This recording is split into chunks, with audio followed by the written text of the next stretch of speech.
Maintenant, j'ai quelques questions diverses. Première, puis-je employer une babysitter pour Shabbat après-midi? Bien sûr. Voilà.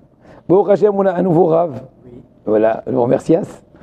Et si c'est seulement pour Shabbat, la réponse est négative. Pourquoi? Car même si garder des enfants est une activité permise, donner un salaire pour un travail effectué Shabbat est interdit. Vous le saviez? Bien sûr. Oui, Très bien. Si c'est une somme que tu dois donner Global. global. Très bien. Mais tu es très fort aujourd'hui, Jacques. Qu'est-ce que tu as mangé aujourd'hui? En revanche, ce sera permis si la babysitter garde des enfants jusqu'à un peu après Motsai Shabbat. Auquel cas, vous payez de toute façon globale. C'est pas en hébreu be'avla'a. C'est englouti. C'est-à-dire, c'est un salaire global. D'accord? Pour l'ensemble de son travail, y compris celui qui est effectué en dehors du Shabbat. Puisque dans ce cas-là, une partie du salaire est relative à la partie du service extra-Shabbat. Or, payer sur une partie extra-Shabbat n'est pas interdite. Donc, dans ce cas-là, nos sages ont permis au passage d'englober. Mais pas après Shabbat ou le lendemain de Shabbat. Non, il faut qu'il y ait une certaine continuité. Ou à l'inverse, par exemple, le même cas de figure se présente avec des serveurs. Tu as un Shabbat Ratan, tu as engagé des serveurs, des jeunes hommes. Alors si les jeunes hommes ils vont venir après les Chadodi, une fois Shabbat entré, et s'en aller avant Myrtam les David, ben c'est un problème. Donc il faudra soit après là, ils vont venir arranger les tables le vendredi après-midi, parce que vous met du boulot, ou bien bien astiquer les marmites à la sortie du Shabbat. Là c'est permis, étant donné qu'une partie du travail est hors Shabbat, et donc le salaire est considéré global. Toute l'interdiction de nos sages de donner un salaire Shabbat, ce n'est que quand l'action est que dans la limite du Shabbat. Mais là c'est comme un Khazan qui vient que le Shabbat et qui est rémunéré. Alors très bonne question. Alors qu'est-ce que vous pensez à cette question, hein? Oui. Moi je vais essayer de répondre à cette question. Tout d'abord. C'est pareil, il a un forfait. Ouais, je réponds. Quelqu'un qui est payé, il a plus d'obligations. Alors je vais expliquer. C'est une bonne question. Tout d'abord, je pense maintenant à la première réaction aujourd'hui, c'est la pêche, hein? Je rigole. C'est bon, c'est à droit. Et la réponse est très bien. Moi, première réponse que je donnerai, c'est n'oublie pas qu'un Hazan, par exemple, qui lit à la Torah, il travaille dur pendant la semaine pour préparer. Donc la rémunération n'est pas juste qu'au moment où il est en train de chanter, elle était amie, mais aussi quand il se prépare. Donc le salaire relatif, dans ce cas-là, c'est sûr qu'on pourra dire que c'est Avla'a. Êtes-vous d'accord? Oui. Ça paraît plausible. Mais même sans cela, il y a une discussion. Il y a deux déots de Shulchan Aruch, il y a même une contradiction de Shulchan Aruch, en tout cas selon un certain avis de décisionnaire, quand le but de la rémunération, n'est-ce pas? Oui. Et pour une mitzvah, comme un tokeya, comme un hazan, il y en a qui permettraient. Toute l'interdiction de rémunérer dans une action qui fait Shabbat, que c'est quand une action, comment dirais-je, aléatoire. Par exemple, une fille qui garde des enfants. C'est vrai que c'est gentil de sa part, mais c'est pas une mitzvah de... J'ai compris? Voilà.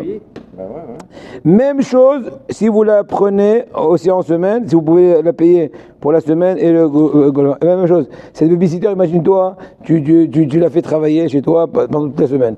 Tous les mardis après-midi, les jeudis matin, et les ceci. Tu as les globales, mensuels, ceci, là aussi c'est bon. Il faut prendre une moche.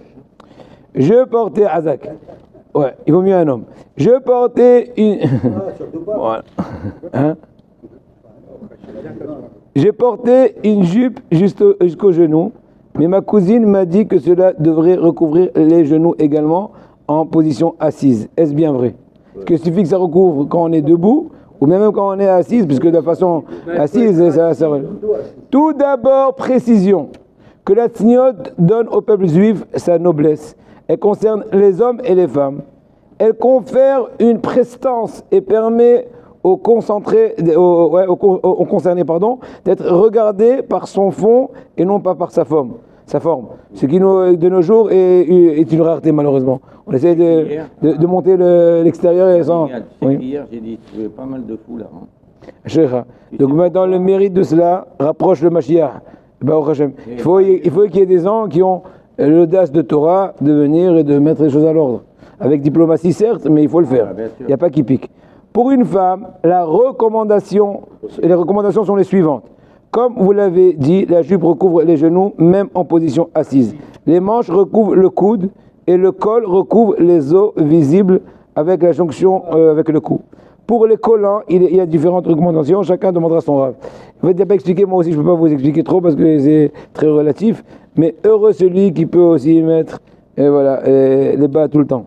Homme ou femme, n'oublions pas que dit la Gemara, et qui après est repris par l'expression consacrée en français, ce sont les tonneaux vides qui font le plus de bruit. Un homme habillé de manière incongrue ou non pudique, ou une femme dans ce même cas, ne flatte donc pas leur propre valeur. N'oublions pas que ça te rabaisse sans le vouloir. Tu crois être, entre guillemets, cool et très sympa, mais tu es en train de te dégrader au niveau de ta position humaine.